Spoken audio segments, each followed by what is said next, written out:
nous allons conclure la réunion. On a eu des abords assez variés et assez différents donc, sur la question du corps et de la conscience. Et le professeur Duglocher nous fait l'honneur de venir faire une sorte d'exposé un peu récapitulatif et d'ensemble sur cette question si compliquée. Donc c'est même pas la peine de présenter le professeur Duglocher, qui est professeur émérite de psychiatrie, qui a dirigé pendant longtemps le service de psychiatrie à la Salpêtrière, et qui enseigne toujours, évidemment, et qui a été président de l'Association psychanalytique internationale. Donc je lui laisse la parole sur la question le corps et l'inconscient.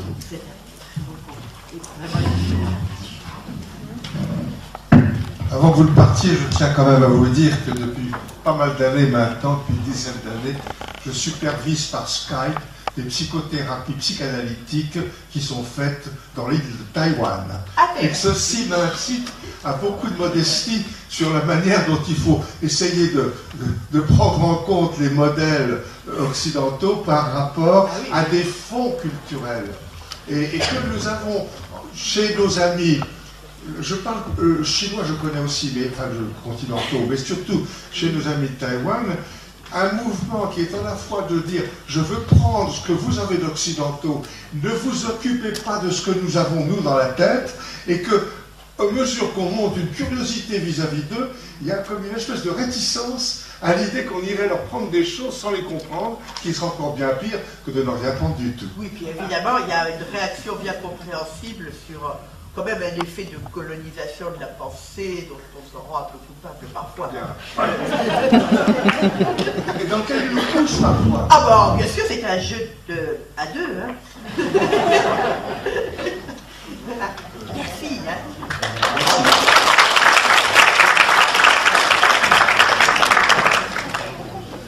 Bien, ben, écoutez, ce que je vais essayer de vous dire, c'est le cheminement de pensée qui a été le mien depuis une quarantaine d'années autour du concept de mémoire inconsciente et la manière dont on peut manipuler dans la pratique, dans la clinique psychanalytique, le concept de mémoire.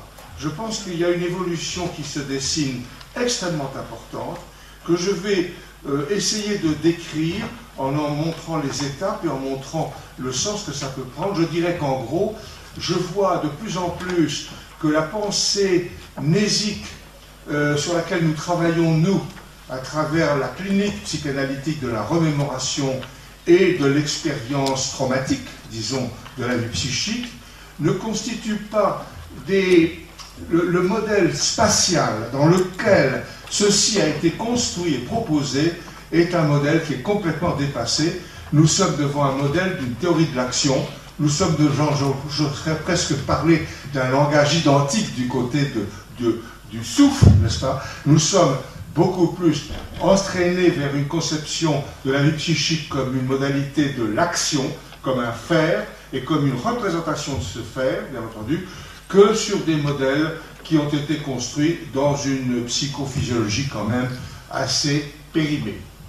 Je le dirais autrement, à mesure que la psychologie et la psychopathologie clinique renforcent des modèles de compatibilité avec les neurosciences, et ceci depuis la psychologie expérimentale jusqu'à la clinique psychanalytique, le dualisme corps-esprit comme modèle fondamental, je ne sais pas s'il faudrait dire s'évanouit ou s'estompe, ainsi que les métaphores qu'il avait nourries pour transcrire cette expérience clinique.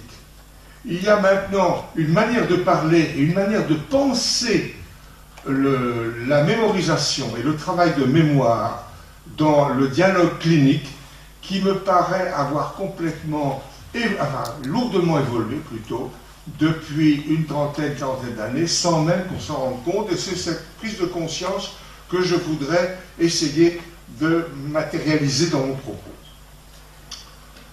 Au fond, le dualisme psychanalytique s'est fondé sur la théorie de la pulsion. Cette théorie de la pulsion, on la voit encore et on me reproche de la méconnaître ou de l'abandonner.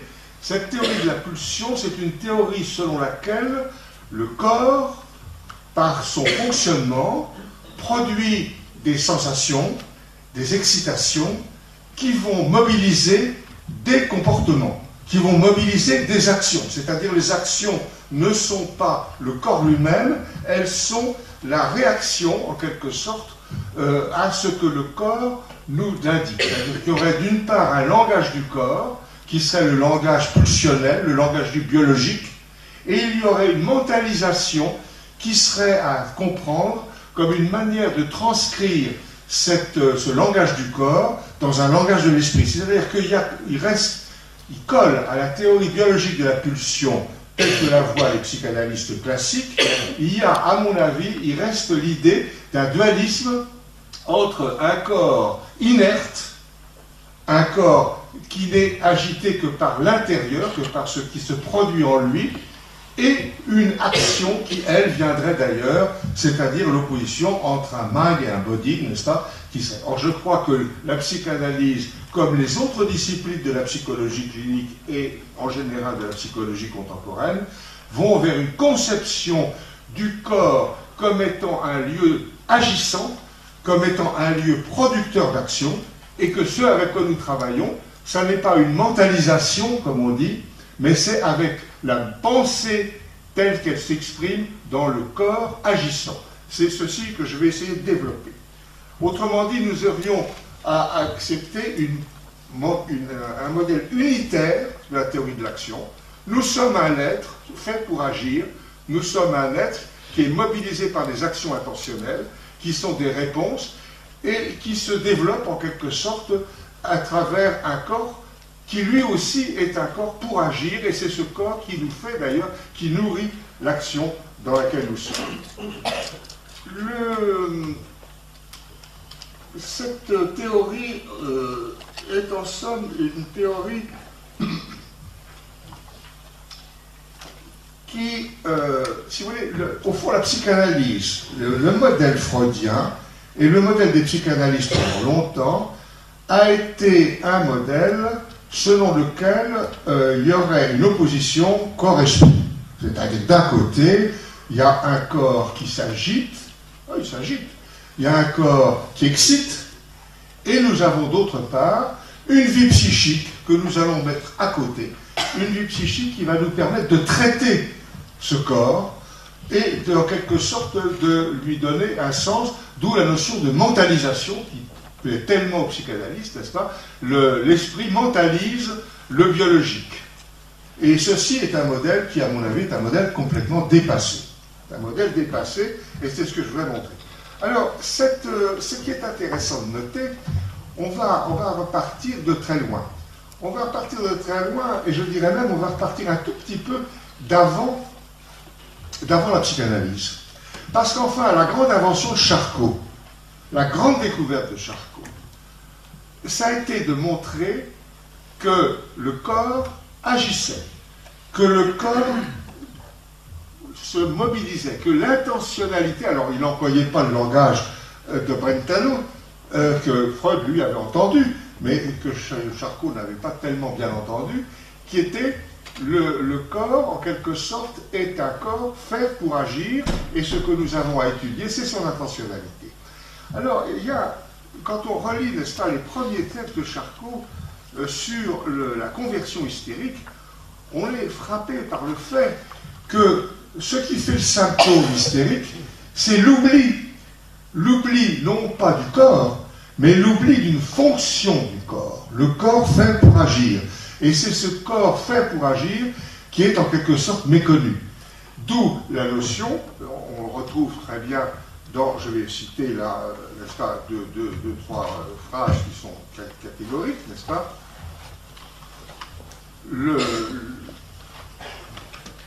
Prenez le sujet qui arrive en disant « ma main ne fonctionne plus ».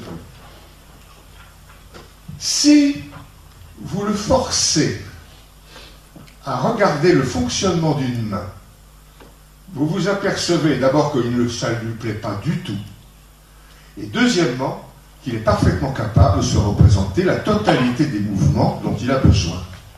C'est-à-dire que Charcot, je vous dis ça parce que c'est ce qu'on peut voir aujourd'hui dans la clinique de l'hystérie, mais c'est ce que Charcot a montré. Et il l'a montré avec l'idée suivante, c'est qu'au fond, ce qui manque à l'hystérique, Ça n'est pas la capacité du mouvement. C'est l'idée de mouvement, c'est la représentation du mouvement. Il ne veut plus voir la représentation du mouvement. Et comme il ne veut plus voir la représentation du mouvement, le mouvement ne va pas avoir lieu. Je cite une phrase parce qu'elle est superbe à mon avis, mais je la cite souvent. L'idée de mouvement, c'est déjà le mouvement en voie d'exécution.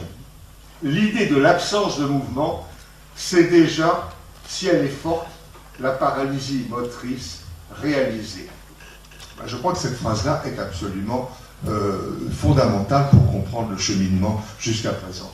C'est la représentation que l'on se fait du geste qui est en quelque sorte mise à l'écart, qui est refusée. Le sujet ne veut pas en entendre. Dans le langage contemporain, je dirais que ce que Charcot a montré, c'est le rôle de l'inattention sélective, une inattention intentionnelle, si je puis dire, qui se détourne d'un agir et qui va faire que l'absence de cet agir va faire que la réalisation ne s'en fait pas, alors même que les capacités sont restées. D'où cette expression mal entendue de la superbe indifférence chez Charcot. La superbe indifférence de Charcot, ça n'est pas que le malade se moque de son symptôme, c'est qu'il ne veut pas penser à son symptôme. La main, vous pouvez la remuer. Il ne veut pas la remuer, la main. Il ne veut pas, c'est ça sa maladie. C'est cette inattention sélective qui trouve ses origines dans bien des choses, qui va se poser. Eh bien, cette idée, on la retrouve, à mon avis, dans la clinique de l'hystérie, encore aujourd'hui. L'hystérique n'est pas quelqu'un qui oublie les fonctions, c'est qu'il ne veut pas s'en servir. Et c'est qu'il a une inattention sélective. Quand je dis inattention sélective, parce que je pense à notre attention sélective à nous, qui va nous porter à porter attention sur un phénomène. Eh bien, c'est le contraire. L'hystérique ne veut pas porter. Je pense à une patiente, et je vais donner un exemple clinique rapide, qui avait un dédoublement de personnalité. À la suite de la perte accidentelle et dramatique d'un frère, elle avait conçu un dédoublement. Le matin, elle était dépressive et pensait à la mort dramatique de ce frère. Et l'après-midi, brusquement, un autre personnage apparaissait, qui était gai, actif, joyeux, et qui vivait jusqu'au soir dans une méconnaissance totale de l'événement traumatique. Cette personne m'a été adressée, compte tenu de caractère quand même assez exceptionnel de cette pathologie aujourd'hui, semble-t-il, et j'ai pu vérifier en effet que si je la voyais le matin, elle était là comme une mélancolique. Et l'après-midi, on avait une femme joyeuse, active. Mais ce qui était intéressant à noter, c'est que quand elle venait dans les mêmes lieux, elle ne les reconnaissait pas du matin au soir. Cependant, quand on regardait de très près son mouvement, on voyait très bien qu'elle les reconnaissait, mais elle ne voulait pas les reconnaître. Elle ne voulait pas voir que c'était le même médecin, que c'était la même chose. Elle avait un dédoublement complet, ce qui faisait que ce qui se passait le matin, elle n'en savait rien l'après-midi, et ce qui se passait l'après-midi, elle n'en savait rien le matin. À tel point que le clinicien n'osait même pas lui parler de la mort de son frère l'après-midi, tellement on avait l'impression que ça allait être une horreur qu'on allait lui dire qu'elle ne voulait pas entendre. Et c'était bien ça le sens de la névrose, finalement, c'était qu'on ne lui parle pas l'après-midi comme on lui parlait le matin. Ceci dit, quand il s'agissait de travailler, et elle faisait des études, eh bien, ce qu'elle apprenait le matin, elle s'en souvenait très bien l'après-midi. Et le jour où elle a passé ses examens à la fin de l'année, c'était dans un pays étranger, pas très loin quand même, un pays voisin, et je lui demandais alors, vous avez quand même réussi cet examen? Ben oui, je l'ai réussi. Je savais très bien les choses. C'était tout autre chose. Et ce fait-là a été en partie marquant à un moment où, l'après-midi, elle me dit, le matin, elle me dit, oh, mon père qui veut absolument m'occuper, moi qui ne fais rien, etc., il m'a confié sa machine, c'était le début des ordinateurs, pour que j'apprenne à manipuler ça. Et bien entendu, la question que je lui pose, c'est de dire, et alors l'après-midi? L'après-midi, je le manipule. Je dis, ben alors, vous savez que c'est votre père qui vous a appris? Non, non, j'y pense absolument plus, je ne sais plus d'où ça vient. Et alors, je lui dis, mais quand des voisins vous posent ces questions que je vous pose, comment vous pouvez répondre? Oh, elle me dit, mais il ne me pose pas des questions comme ça. Les choses ont duré pendant 1 an, 2 ans, pendant lesquelles elle a fait des études. Et puis, je pensais que l'élément dépressif était important, et par conséquent, il fallait surtout soigner, je dirais, la Juliette, appelons-la comme ça, de l'après-midi, du matin, je veux dire, et que la Juliette de l'après-midi reprendrait le terrain. Ce qui s'est passé. Au bout d'un certain temps, cette jeune fille, est sortie de ce dédoublement. Et à ce moment-là, j'ai pu l'interroger sur comment elle se souvenait de ce qu'elle pensait. Et c'est là où elle m'a dit, mais vous savez, je savais bien les choses, mais je me faisais tellement d'efforts pour ne pas y penser que je réussissais à ne pas y penser et à faire qu'on n'y fasse pas penser. C'est-à-dire qu'on voyait bien le noyau intentionnel de l'hystérie, il n'y avait pas tromperie, il y avait véritablement un oubli systématique, cultivé, volontaire, qu'elle appliquait. On n'était pas loin de l'hypnose, je le pense. On n'était pas loin de l'hypnose. Eh bien, ce que je veux souligner là, c'est que la mémoire procédurale, on dirait, la mémoire, le savoir-faire, n'était pas altéré à aucun moment. Ce qui était altéré, c'était un souvenir épisodique portant sur les circonstances dans lesquelles cette mémoire s'accomplissait.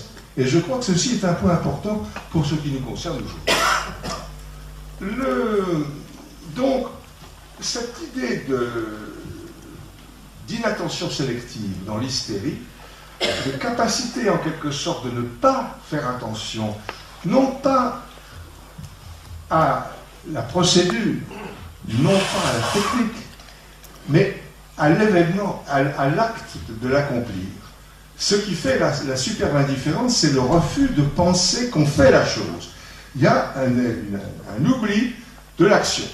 Et c'est cet oubli de l'action qui, en quelque sorte, va peser dans la vie psychique du patient, soit sous la forme d'un symptôme de conversion, soit sous la forme d'une fugue, soit sous la forme d'un dédoublement de personnalité. Phénomène rare, mais comme je vous en ai cité un exemple, qui serait intéressant à observer. Donc, inattention sélective comme étant le moyen par lequel notre mémoire se détourne par cette belle indifférence, n'est-ce pas? Charcot disait, c'est une maladie de l'imagination, mais ça n'est pas une maladie imaginaire. Et je trouve cette phrase est absolument splendide. Alors, la question qu'on se pose, c'est de se dire, ce que Charcot avait trouvé, est-ce que la psychanalyse l'a repris en quelque sorte à son compte? Eh bien, oui et non. Oui et non, parce qu'il est arrivé là quelque chose qui a, à mon avis, fait le plus grand mal à la psychologie en général et à la psychologie clinique en particulier, c'est la théorie du visuel. C'est la place qu'a pris tout d'un coup la représentation du visuel dans la vie psychique. La psychanalyse, la prise de conscience, la représentation psychique vue par le psychanalyste est apparue de plus en plus comme la représentation du sujet par rapport à un objet. C'est-à-dire que la pensée freudienne et toute la pensée psychanalytique par la suite a été mobilisée sur une structure mentale qui est, il y a un objet, il y a la vision de cet objet, qui n'est pas forcément visuel au sens de la vue, mais qui est une capture sensorielle de l'objet, et de cela, je vais faire un traitement. Ce traitement va me permettre de stocker la chose, et nous aurons ainsi la mémoire à travers le visuel. Cette influence du visuel, à mon avis, a occupé la pensée occidentale psychologique dans les années 30 et surtout après la guerre, dans les années 40-50.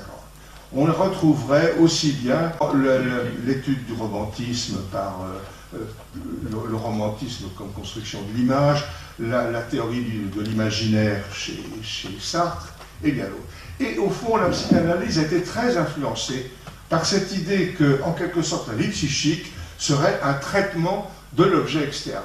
Et le modèle dit biologique de l'impulsion s'est transposé au niveau pulsionnel une représentation où il y a d'une part un objet, d'autre part une source de désir qui va en quelque sorte se diriger vers cet objet d'où la théorie de la pulsion, et la psychanalyse, c'est d'étudier la mentalisation de ce mouvement-là, c'est-à-dire comment vous vous représentez les objets que vous désirez, vous appréhendez, comment vous les stockez, qu'est-ce que vous en faites. Autrement dit, un modèle visuel du traitement du souvenir, c'est-à-dire nos traces.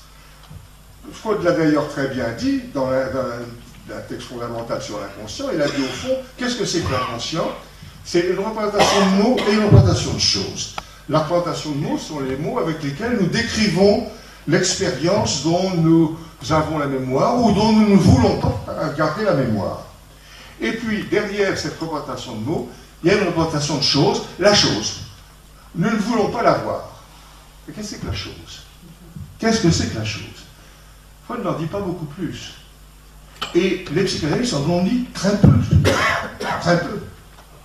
À Lacan, je lui demandais, mais vous, la chose alors, qu'est-ce que c'est? Oh, c'est très compliqué la chose, c'est très compliqué. Je lui dis, oui d'accord, c'est le signifiant pour vous. Mais signifiant, est-ce que c'est la chose visuelle, la chose de l'action, la chose de la scène?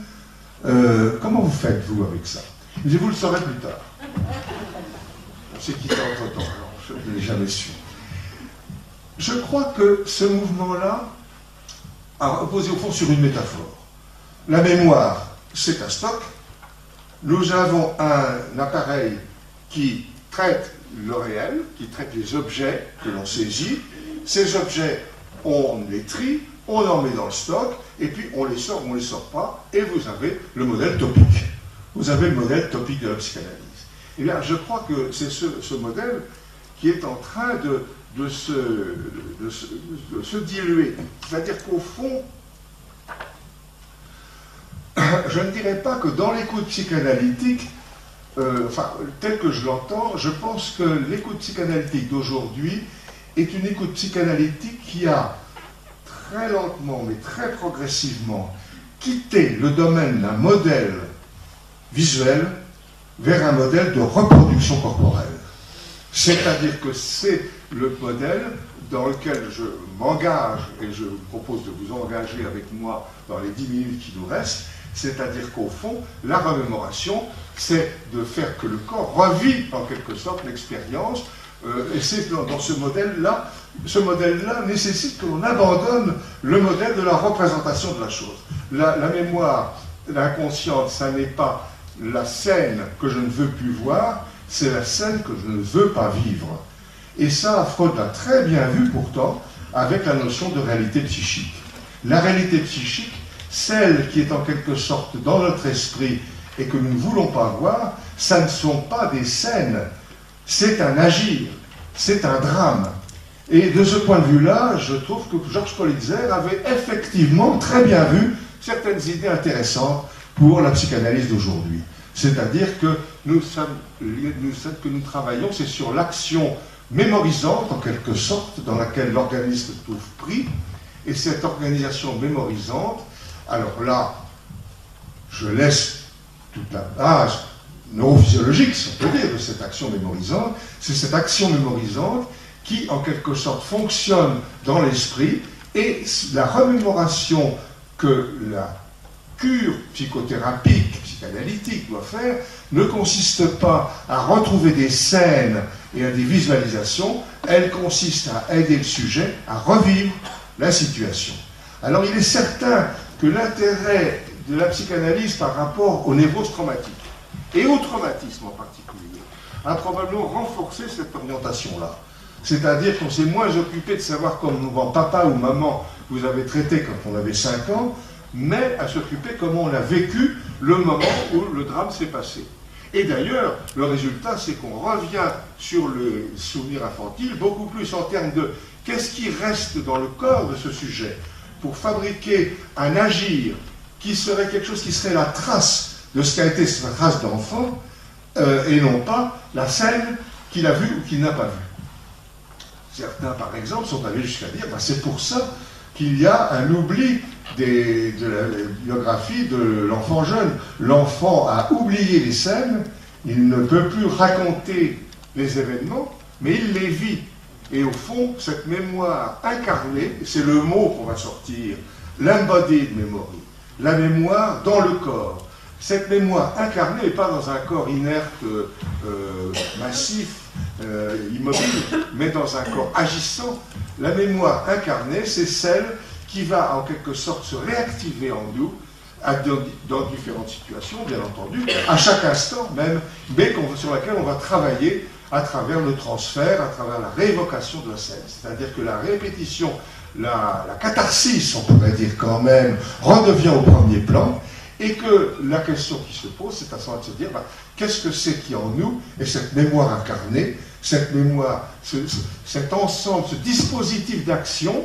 Alors vous savez, j'entendais le souffle tout à l'heure, hein, ce dispositif d'action qui est en quelque sorte là présent, qui s'est forgé, et l'éthologie nous en a d'ailleurs beaucoup appris sur cette genèse du dispositif d'action, comment ce dispositif d'action, cet appareil à agir, qui est en quelque sorte notre appareil psychique, n'est plus vu comme un appareil de représentation, mais comme un appareil de mise en action et de passage à l'acte. Alors voilà ce que je voulais dire en quelques mots.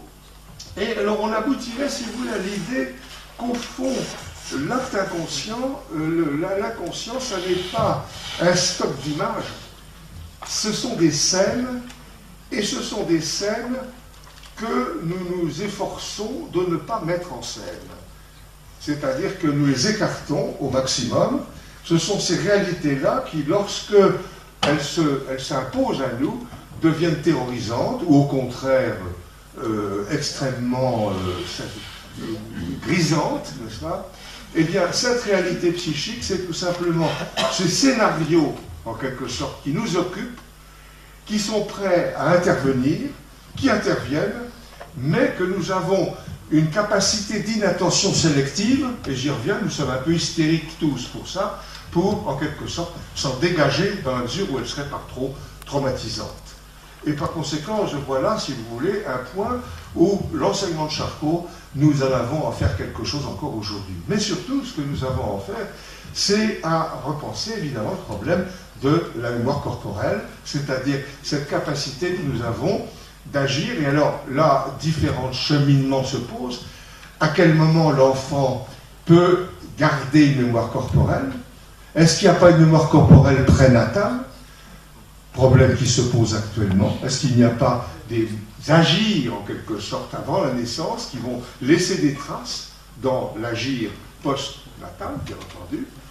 Il y a aussi une autre question qui est l'échange, ce qu'on appelle maintenant le mouvement corporel partagé.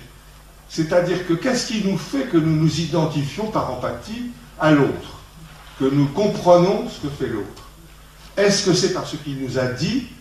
Est-ce par les représentations visuelles? En partie, bien sûr, il ne s'agit pas de les écarter, mais surtout par notre capacité à agir, à réaliser en nous, à imiter, en quelque sorte, l'agir de l'autre, dans une imitation, dans une transcription. C'est-à-dire que le psychothérapeute, à la limite, serait lui aussi quelqu'un qui serait en train d'agir, psychologiquement parlant, ce qui s'agit, en quelque sorte, dans la catharsis de l'autre, et bien entendu, d'analyser ce processus d'échange.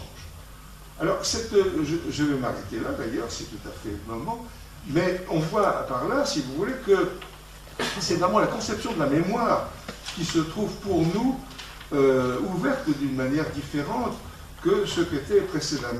C'est-à-dire qu'au fond, ce qui nous intéresse, c'est la mémoire agissante, c'est notre capacité d'organisme à agir dans une intentionnalité, bien entendu, qu'il s'agit de repérer, et que c'est cette capacité d'agir qui est en quelque sorte ce que nous entendons de l'autre dans la relation thérapeutique, ça rejoint l'hypnose, bien entendu, et ce qui se vit dans la vie psychique. C'est-à-dire que ce que j'attends à ce moment-là de la neurophysiologie, au sens le plus large, c'est de bien nous montrer comment tout cet appareil neuronal, et je crois qu'on l'entend en disant ça, tout cet appareil neuronal est là pour fabriquer cet agent, en quelque sorte, cet agent conscient que nous sommes, d'être un lieu où ça fait, ça dramatise.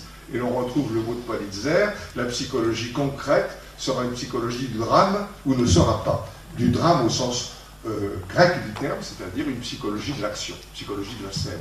Et bien nous travaillons sur des psychologies de l'action, et je pense que c'est là une dérive qui nous éloigne de l'imaginaire au sens du visuel, au sens du signifiant même, bien sûr, aussi, hein, et qui nous amène vers quelque chose de plus fondamental, où le corps se trouve un agent agissant en quelque sorte au cœur de notre vie psychique. Merci.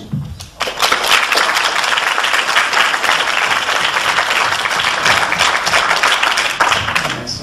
Donc, beaucoup de questions. Après cet exposé absolument passionnant, encore Edouard, François Thiony.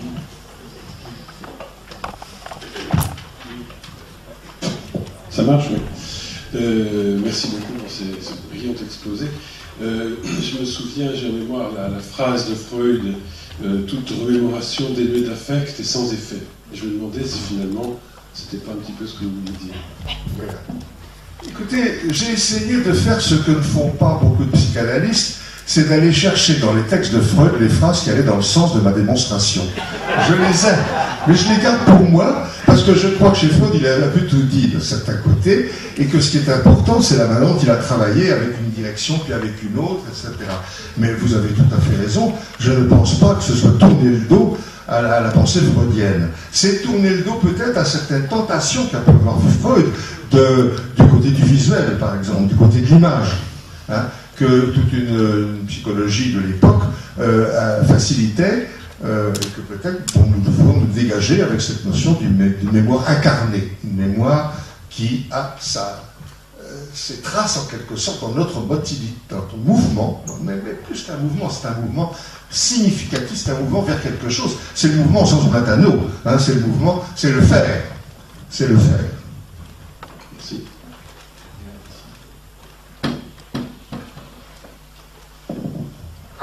Merci monsieur pour cet exposé romoratif qui invite à l'action. Je me pose la question, moi, de la place de la signification, parce que c'est l'oubli de l'action, la remémoration de l'action, mais c'est pas n'importe quelle action, bien sûr.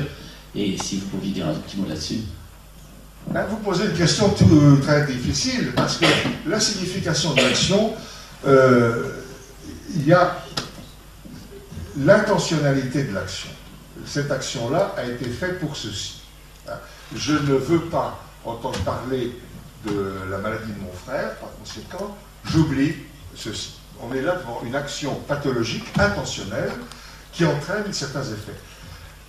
La capacité que nous avons à comprendre le sens de nos actions, qu'est-ce qui fait qu'à cet instant précis, telle action mobilise.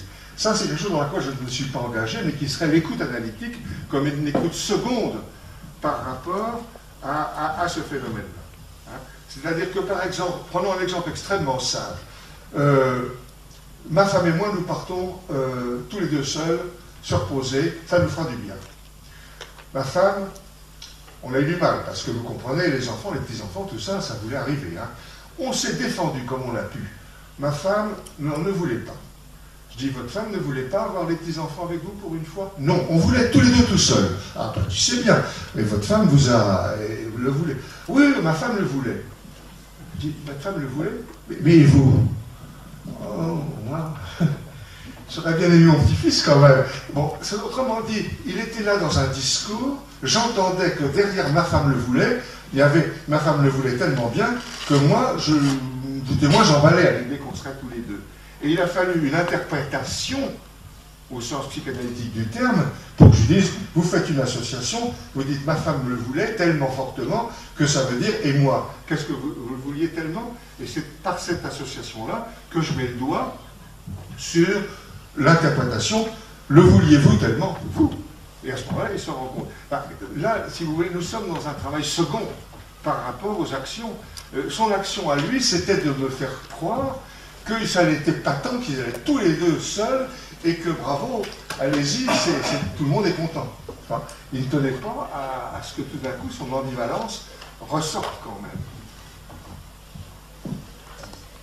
Oui, je suis vraiment très heureux d'avoir entendu tout ce que vous avez développé sur la mémoire incarnée, parce que moi, tout à fait modestement, c'est ce que j'ai essayé de dire en ayant fait aussi un article dans la revue Ethnos sur justement ce retour de la catharsis comme aussi une des voies thérapeutiques, et qui, je ne suis pas sûr qu'elle puisse toujours recevoir un signifiant ou du sens, si ce n'est d'autre que la possibilité de laisser s'exprimer la mémoire du corps.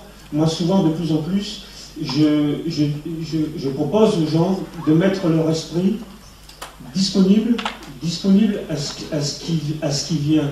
Et à ce moment-là, on encourage les mouvements du corps, quels qu'ils soient, au-delà de toute signification.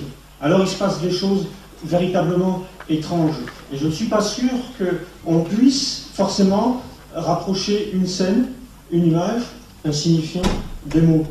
Et pour moi, ça rappelle une des phrases qui n'est pas très souvent citée de Spinoza. On dit souvent « nul ne sait ce que le corps peut », mais Spinoza disait « il y a logique au niveau de ces choses qui procèdent de la même chose, c'est l'esprit et le corps. Le corps et l'esprit sont la même chose, mais selon des logiques différentes. » Et je crois qu'à un moment donné, il est possible qu'au travers de la catharsis, il y a des choses que le corps a besoin de faire et qui ne pourront jamais être abordées ou comprises par l'esprit. Et il faut les laisser faire. Enfin, moi, je pense que, dans ma clinique, c'est parmi les choses qu'il faut pouvoir laisser faire, qui sont autre chose que ce que vous disiez, qui sont une interprétation, qui sont éventuellement un recadrage, qui peuvent relancer la personne. C'est peut-être deux interventions différentes. C'est possible qu'il y aurait une question à poser sur le corps qui s'immobilise sur un divan. Pour nous, c'est un corps qui va être extrêmement agissant. Nous attendons que ce soit un tourbillon de fantasmes. On en revient à cette idée, mais on s'attend à ça. On veut du fantasme. Mais de l'autre part, c'est vrai qu'au fond, il y a aussi le corps qui va s'endormir, ou le corps qui va rêver, et comment rêver ? Parce qu'il est évident pour nous, le rêve, c'est l'expression même de cette catharsis, de ces actions, représentation. On les trouve aussi dans le... Je voudrais faire une remarque qui n'est pas directement liée à votre question, mais qui me paraît importante au point de vue vocabulaire. J'ai essayé de montrer indirectement que parler d'une mémoire procédurale pour parler de cette mémoire de l'action, c'était confondre deux choses. La mémoire procédurale, c'est la mémoire du savoir faire quelque chose. C'est la mémoire précisément du sujet qui n'a pas oublié ce que c'était qu'un ordinateur. Il a une mémoire procédurale. Tandis que quand il oublie qu'il sait l'utiliser ou qu'il a utilisé, ça n'est pas la mémoire procédurale. C'est pour ça qu'il faut éviter, parce que actuellement, il y a une confusion des langues. Je crois que ce dont vous parlez, ce n'est pas d'une mémoire procédurale. C'est une mémoire d'une mise en scène, en quelque sorte, psychique. Alors, pour faire court, est-ce que vous pourriez proposer de remplacer le divan par le psychodrame? Ou pour aller plus loin, est-ce que vous avez déjà une idée de cet extraordinaire espace qui s'offre à nous et qui serait l'hypnose corporelle? Alors écoutez, je suis là pour écouter, pour apprendre. J'ai quand même évidemment un petit peu, j'entends un peu, j'ai des contacts, hein. Pourquoi pas? Pourquoi pas? Je ne plaide pas pour la psychanalyse, je plaide pour le fait que la psychanalyse, en s'écartant d'une espèce de prise en charge du visuel et du stockage, la notion de stockage, vers une notion de reviviscence, qui est au fond au cœur aussi de la pratique psychanalytique depuis l'origine, va dans un sens. Je ne prétends pas que la psychanalyse soit la seule voie, hein, du tout. Pourquoi pas? Pourquoi pas? Pourquoi pas? À une condition peut-être, c'est que ce qui nous intéresse dans la psychanalyse, et je l'ai traduit un petit peu sans m'en rendre compte tout à l'heure par mon exemple, c'est l'associativité. C'est quand même la manière dont s'organise en quelque sorte dans le temps cet agir, cette manière dont nous sommes constamment dans un faire quelque chose. Comment nous combinons ce faire lorsque nous sommes dans une situation où rien, en théorie, nous incite à faire quelque chose de particulier. Ah, c'est bien la situation. Mais ce n'est pas la seule. Et après, l'hypnose en est une autre. Oui, merci beaucoup pour votre exposé. Il était extrêmement éclairant. Moi, je voudrais réagir sur deux points. Le premier point, je pense à Joyce McDougall, qui a beaucoup travaillé sur le théâtre du jeu, sur la scène. Donc ce que vous avez dit m'a fait penser à son travail. Et puis je voudrais aussi intervenir par rapport à ces femmes qui ont du mal à intégrer leur corps, notamment dans leur sexualité, à la représentation de l'image du corps, notamment l'image inconsciente du corps.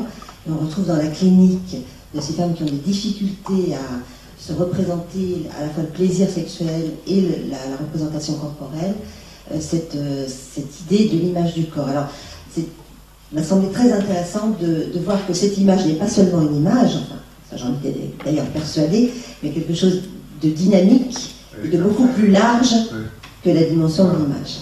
Elle est à faire. Elle est à faire, tout à fait. Tout à fait.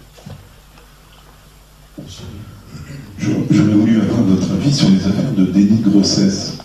Ces derniers temps, plusieurs affaires judiciaires, et les experts psychiatres avaient tendance à réfuter la notion de déni de grossesse, alors que les gynécologues la défendaient, et souvent c'était les gynécologues qui remportaient. Donc j'aurais voulu avoir votre avis sur ce genre d'affaires-là. De déni de grossesse. Je m'excuse, je n'ai pas bien entendu. Il faut repréciser un peu la question. Quelle est votre approche nosologique du déni de grossesse, compte tenu des éléments que vous apportez? Oh là là. Mais bon, c'est un vaste sujet, j'en suis conscient. Et notamment que dans les dernières affaires judiciaires, les experts psychiatres sont toujours réfutés par les gynécologues qui défendent cette... Je ne sais pas. Je ne sais pas, ce sera interrogé. Est-ce que le déni de grossesse, c'est pas une manifestation d'hystérie de conversion? C'est bien ça. Pour le psychiatre, ce serait probablement ça. De ne pas sentir tout d'un coup le corps agissant, le corps du bébé, alors qu'on voit actuellement comment les femmes enceintes vous racontent les comportements de leur bébé à 4 mois. Voilà, alors, surtout dans l'anamnèse de ces affaires. J'exagère un peu quand même, là. Oui. Je pense que... Bon. On va conclure là-dessus. Je vous remercie infiniment pour votre participation.